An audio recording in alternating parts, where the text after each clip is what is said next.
നമസ്കാരം. മധുരയ്ക്കും പഴമകളിലേക്ക് സ്വാഗതം. ഞാൻ ശ്രുതി ശ്രീഹരി. ഇന്ന് മധുരയ്ക്കും പഴമകൾ നിങ്ങൾക്ക് മുന്നിലെത്തിയിട്ടുള്ളത് ഒരു നൃത്തരൂപവുമായിട്ടാണ്. ബഡുഗ ഡാൻസ്. ചിലരെങ്കിലും കേട്ടിട്ടുണ്ടാവും, പക്ഷെ അറിയാത്തവർക്കായിട്ട് നമുക്ക് ബഡുഗ ഡാൻസിന്റെ വിശേഷങ്ങളിലേക്ക് കടക്കാം.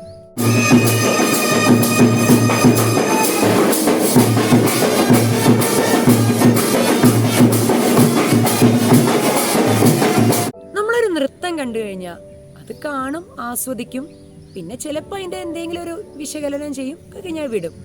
പക്ഷേ ഒരു നൃത്തം നമ്മളെ ആരോഗ്യപരമായിട്ട് സ്വാധീനിക്കുക എന്ന് പറഞ്ഞു കഴിഞ്ഞാൽ അത് എത്രത്തോളം നമുക്ക് വിശ്വസിക്കാൻ പറ്റും?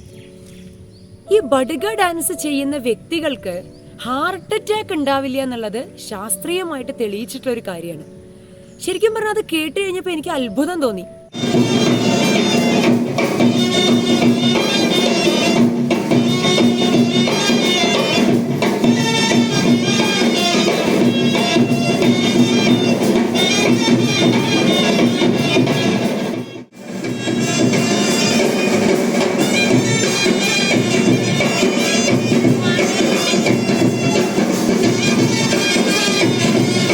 സന്തോഷമായിട്ടുള്ള സാഹചര്യങ്ങളിലും ദുഃഖത്തിന്റെ സാഹചര്യത്തിലൊക്കെ ഈ ബഡുഗ നൃത്തം കളിക്കാറുണ്ട്.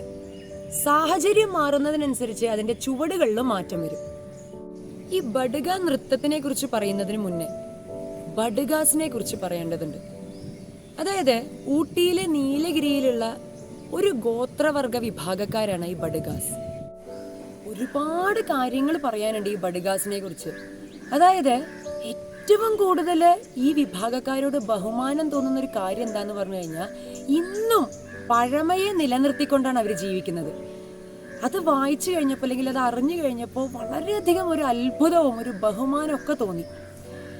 നീലഗിരിയിലുള്ള ഒരുവിധം സ്ഥലങ്ങൾക്കൊക്കെ പേരിട്ടത് ഈ ബഡുഗാസാണ്. ഒരു ഉദാഹരണം പറഞ്ഞാൽ ഒത്തകൈ, കൂട്ടമായിട്ട് സൂര്യനെ പ്രാർത്ഥിക്കുന്ന ഇടം, അതാണ് ആ വാക്കിന്റെ അർത്ഥം. അത് പിന്നീട് ഉദകമണ്ഡലം ആയി. അതാണ് ഇന്ന് നാം കാണുന്ന ഊട്ടി.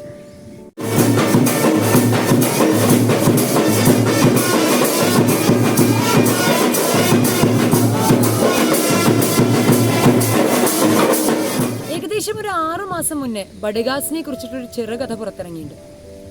ഈ ബഡുഗാസിന്റെ വിശ്വാസം എന്ന് പറഞ്ഞു കഴിഞ്ഞാൽ മരിച്ചാൽ പിന്നെ മറുപിറവിയില്ല. അതായത് ശരീരം നമ്മളെ വിട്ടുപോയി ആത്മാവ് നമ്മുടെ കൂടെ തന്നെ ഉണ്ടാവും എന്നാണ് അവരുടെ വിശ്വാസം.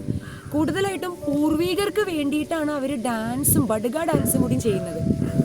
ഈ ബഡുഗ നൃത്തത്തിൽ ഉപയോഗിക്കുന്ന ഒരു വാദ്യോപകരണം ഉണ്ട്, മുഖരി. അതിന്റെ ശബ്ദം കേട്ടാൽ മരിച്ചുപോയ പിതൃക്കളെല്ലാം ആ സ്ഥലത്ത് ഒത്തുകൂടുന്നാണ് അവരുടെ സങ്കല്പം.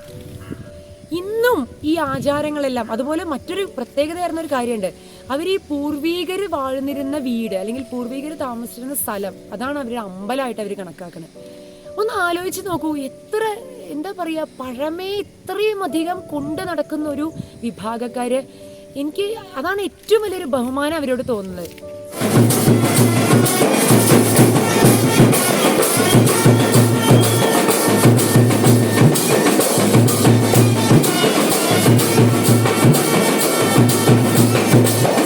ബഡുഗ നൃത്തത്തിന്റെ ഓരോ ചുവടുകളും പൂർവീകർക്കായിട്ടുള്ളൊരു മെഡിറ്റേഷൻ മാതിരിയാണ് അവർ ചെയ്യുന്നത്. അത്രയും പൂർവീകരെ ആരാധിക്കുന്ന ഒരു വിഭാഗക്കാരാണ് ഈ ബഡുഗാസ്. അതുപോലെ ഈ ബഡുഗ നൃത്തത്തിന്റെ ഒരു പ്രത്യേകത എന്ന് പറഞ്ഞാൽ, മറ്റൊരു പ്രത്യേകത എന്ന് പറഞ്ഞു കഴിഞ്ഞാൽ, നടുവില് തീ കത്തിച്ച് വെച്ച് അതിന് ചുറ്റും കൈ കോർത്ത് പിടിച്ച് കളിക്കുന്ന ചുവടുകളാണിതിന്. അത് ആൺ പെൺ വ്യത്യാസമില്ലാതെ 2 കൂട്ടരും കളിക്കും. പക്ഷെ 2 കൂട്ടരുടെയും ചുവടുകളിൽ ചില വ്യത്യാസങ്ങൾ ഉണ്ടാവും. ആണുങ്ങളാണെങ്കിൽ അവരുടെ വേഷവിധാനത്തിനെ കുറിച്ച് പറയുകയാണെങ്കിൽ അവർ തലയിലൊരു ടർബൻ എന്ന് പറഞ്ഞൊരു സാധനം കിട്ടും. അതുപോലെ അവർ താഴെ ഇട്ടിരിക്കുന്നതിനെ ശീല എന്നാണ് പറയുക. സ്ത്രീകളെ കുറിച്ച് പറയുകയാണെങ്കിൽ മണ്ഡപത്ത്, നമ്മൾ ആദ്യമായിട്ടാവും ഈ വാക്കുകളൊക്കെ കേൾക്കുന്നുണ്ടാവുക അല്ലേ, തലയിലൊരു തുണി കെട്ടും, അതാണ് മണ്ഡപത്ത്. നീലഗിരിയിലുള്ള ബഡുഗാസിന്റെ ഒരു ഐഡന്റിറ്റി കൂടിയാണ് ഈ തലയെക്കെട്ട്. എനിക്ക് തോന്നുന്നു ഒരുപക്ഷെ നീലഗിരി എന്നൊക്കെ പറഞ്ഞു കഴിഞ്ഞാൽ നല്ല തണുപ്പുള്ള സ്ഥലമല്ലേ. ഏകദേശം 9 മാസം അവിടെ നല്ല മഴയും തണുപ്പൊക്കെയാണ്. ഒരുപക്ഷെ ഈ തണുപ്പിൽ നിന്നൊക്കെ ശരീരത്തിനെ സംരക്ഷിക്കാൻ വേണ്ടിയിട്ടാവാം അവർ ഈ തലയെ കെട്ടുന്ന രീതി ആരംഭിച്ചത്. എന്നാൽ ഇന്നും ഈ നൃത്തത്തിൽ ആ തലയെക്കെട്ട് ഒരു ഐഡന്റിറ്റിയാണ്.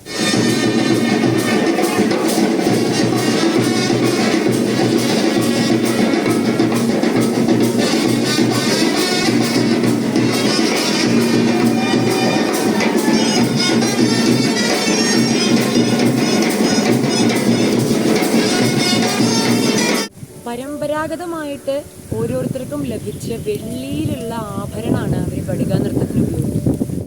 അതുപോലെ ഈ ബഡുകാസിൻ്റെ പ്രധാനപ്പെട്ട തൊഴിൽ എന്ന് പറഞ്ഞു കഴിഞ്ഞാൽ കൃഷി, അതുപോലെ കന്നുകാലി മേഖലയൊക്കെയാണ്.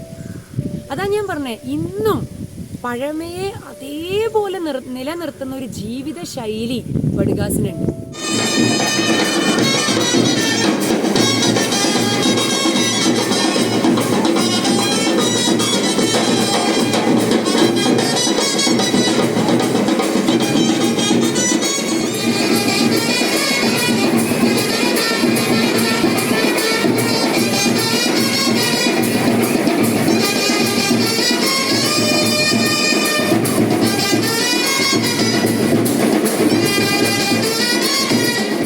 ബഡുകാസിനെ കുറിച്ചും ബഡുക നൃത്തത്തിനെ കുറിച്ചും ചെറിയൊരു വിവരണം മധുരിക്കും പഴമകളിലൂടെ പ്രേക്ഷകർക്ക് എല്ലാവർക്കും കിട്ടിയെന്ന് ഞങ്ങൾ വിശ്വസിക്കുകയാണ്.